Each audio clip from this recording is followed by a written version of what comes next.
So we are going to be looking at a scenario where the WICSO Europe recolonizes the world. Now, by definition of WICSO Europe, I consider this blue, Russian country to be inside of Europe. However, I don't consider the brown one because most of it is inside of Asia. Same thing with Anatolia. All it has is Crete that's inside of frickin', I don't know. I don't even know what to say anymore. Anatolia or Crete only has Crete that's a part of Europe, and the rest is inside of the Middle East or Asia. So I didn't include that. But if you guys are going to enjoy this video and have enjoyed my past videos, make sure to like and subscribe. We're on the road to 3,000 subscribers. And, well, let's go ahead and hop into this scenario. So first off, I want to say there's going to be no AN or any world organization, no alliances. And the first thing we're going to be seeing is Greece expanding. Greece is going to take control of Crete. The second thing that the Greeks are going to do is expand their Anatolian border. Now that the Magentan team is not here, they can freely expand out east. And the same thing, we need to go up to Ukraine. And they're going to be sailing down over to the northern part of Anatolia. And they're going to retake some of this land that they used to own. If you're a diehard fan, you would know that Ukraine used to own some of the northern Anatolian coast. And they sailed back down to claim that. I don't know if Greece is very happy about this, but whatever. We also see the Greeks go and take Cyprus. Now let's head up over to Greenland.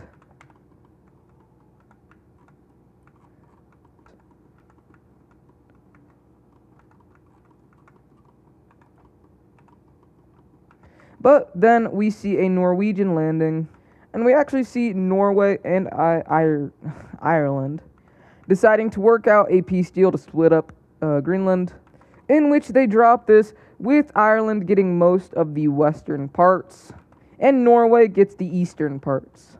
We also see Norway expanding into some of these Arctic islands, but Ireland is not done, as we see them landing inside of the Newfoundland island, as well as making a small claim to parts of Quebec. The Irish Empire is becoming quite big again. But now we need to go over to Rome, as we see the Romans crossing over and starting to make a colony inside of Africa. Back when the conference of, I don't remember. The Amsterdam Conference, I believe. Rome didn't get everything they wanted, and now they're going to take more. But as we also see the Greeks make a landing inside of Africa, and the southern Spanish country, or the Dark Cyan. The Romans are going to realize quite quickly why this conference happened. And, they're going to call on a bunch of world powers to the Conference of Rome, or the Rome Conference. The countries that will be taking part in this are obviously Rome, Greece, and the southern Spanish country who already started colonizing. France, the northern Spanish country, Ireland, the Dutch Republic, the Germanic Republic, and then they just bring in some people to supervise the whole thing, in which they bring in Bulgaria, the Farmers Union, and Denmark. So we need to see the claims that all of these countries make, and why don't we start off with the Roman claim, in which the Romans are very selfish, taking over a lot of northern Africa. They want all of this area that you see in purple. Now we see the southern Spanish country, in which they claim all of this, having a little bit of northern Africa in the purple team area, as well as a lot of western Africa in which these two areas connect up. Rome is not very happy about this, but there's nothing they can really do until, everyone has drawn up their terms. All Greece wants is the Egyptian area right here. The French want this little part of, Central Africa. This part of Tanzania, I think, and all of Madagascar. The Irish and the Dutch republics, the Irish kind of went around everyone's lines and drew up this, and the Dutch want all of South Africa. But the Germans also want parts of South Africa and this little area of Kenya. Then the purple team is going to be an even bigger jerk and claim even more land, claiming all of this right here. So really, this is fairly peaceful with only really one dispute. Well, two, I guess. And let's go ahead and fill in these borders. At least the ones that aren't contested. So let's go ahead and fill in the areas that are not contested, being the Irish claim, all the French claims right here, the one German claim that's not contested, the Ethiopian Roman claim, the Greek claim, and the Western Iberian one, or the Western African one. Now we just have the areas up here where the Iberians want this land, but the Romans want it all. So here is what the whole council is going to decide for this area up here. Iberia will be getting all of this land right here, and the Romans are going to be getting the rest of this and the southern part of Gibraltar. The Romans are not happy about this at all, but there's nothing they can do about it. And also, if you're wondering, the Southern Iberian team gets this. So before you go in the comments and correct me, watch here. I bet you didn't watch the full video. Then for the German one, down here, Germany is just going to get the Southern African part. They're just going to get this, while the Dutch get the rest of this area. And the scramble for Africa is finished. Definitely no wars are going to break out because of this. Oh, and it's too late. The Romans are greedy, and they want full access to all of Northern Africa. Now the thing is, the Conference of Rome didn't really set up the aftermath. So Rome, knowing this, just went ahead and once the conference ended and when everyone went home, launched a full-scale invasion of the Iberian claim, as well as into the Southern Iberian team. But Rome is going to get some, sanctions, economic sanctions, and other countries are going to call out Rome, and we even see some other countries joining the cause. Like we see the French join in on the war to help out their old ally. But down inside of Africa, we still see the Romans destroying the Iberians, kicking them all the way out of this claim. And now the Romans are just holding a defensive line about here while they're trying to hold off the Iberians.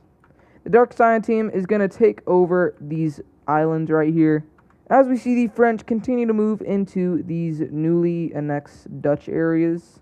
Well, now they're Roman. Seizing the opportunity, we see the Germanic country also hop in on this war to try and annex this Austrian area that the Romans took from them after World War IV.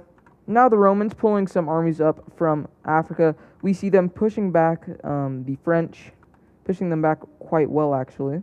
As they launch an invasion into this part of France, we see the Germans moving up a little bit and then holding defensive lines. Now inside of Africa, we see the Dark Scion team starting to push back a little bit, but it's not super far, and they aren't able to push back against the broad area of the Roman army because the Romans are still stronger than the Dark Scion team.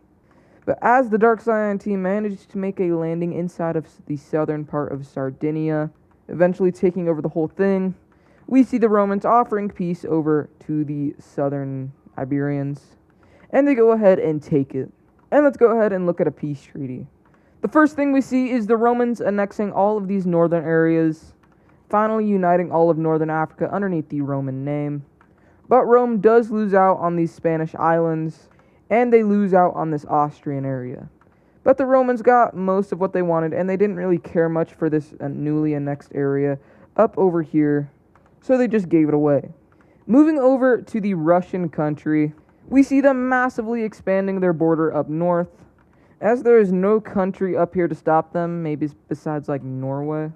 But these central Russian countries are going to be quite mad at the Russian country, but they're not going to go to war about it.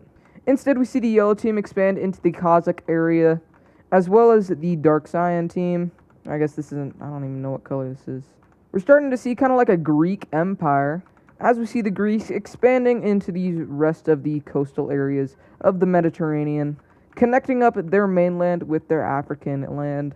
The Greeks are benefiting quite a lot from this, but now we need to go over to the New World, where we see the Irish team annexing a lot of these Canadian islands, in which they annex pretty much all of the northern Canadian islands.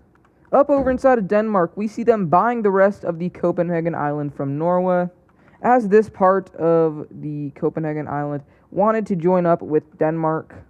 So the Norwegians went ahead and just sold it to Denmark. Next, we see the Dark Scion team making a landing inside of these Caribbean islands as they look to bring their giant empire back. We also see the same thing happen with the Dutch Republic, and the Irish Empire expands more into this area. we need to look at 2 more events before this video ends. The first one is the Russian invasion of Estonia, in which they send their troops into Estonia, and very quickly they wipe out the whole thing. And inside of a peace treaty, they fully annex Estonia. This makes Finland and Norway quite mad, as Estonia was a Scandinavian socialist country, quite like Petersburg. And although Norway is no longer a socialist country, they still enjoy and have good terms with Estonia and Finland. So we see Finland and Norway call out the Russian country on their expansion, but they do not care a single bit. And the next thing we see happening is we see these 2 Kazakh countries unite. And this is to cobalt the threat of the Russian country invading them. All the bordering countries don't really like Russia. But that is going to do it for this video. If you guys enjoyed it, make sure to like and subscribe. And if you guys want a part 2, I will be open to do this because there's still so much more we could do with this map. And I still plan to do a part 2. But let's try and get 100 likes on this video to get a part 2. And I will see you guys in the next video. Goodbye.